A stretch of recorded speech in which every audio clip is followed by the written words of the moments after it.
Pihak Hotma Sitompul hingga kini belum bertemu Desire Tarigan untuk membicarakan perdamaian. Belum ada, tanyakan dong sama pihak sana. Kapan mau mediasi, kata Muarakarta, kuasa hukum Hotma, dalam jumpa persnya di kawasan Sunter, Jakarta Utara, Senin tanggal 19 April tahun 2021.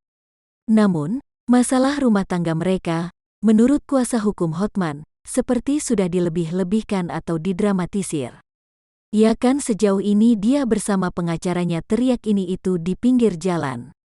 Tapi nyatanya tidak datang ke Pak Hotma, lanjut Karta. Muarakarta justru menanyakan keinginan Ibunda Bams ex-vokalis Samson Sem saat ini terkait polemik rumah tangganya dengan Hotma, yang menjadi sorotan publik. Maunya apa? Mau cerai apa mau apa? Kan enggak jelas dia maunya apa, ungkapnya. Jika ingin mediasi, Desire Tarigan disarankan menemui Hotma Sitompul tanpa didampingi kuasa hukumnya, Hotman Paris. Sebab, jika didampingi, tidak akan ada perdamaian di antara kedua belah pihak.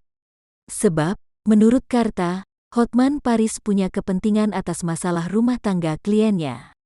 Menyelesaikan masalah gampang, duduk bareng-bareng tanpa ada orang yang punya kepentingan.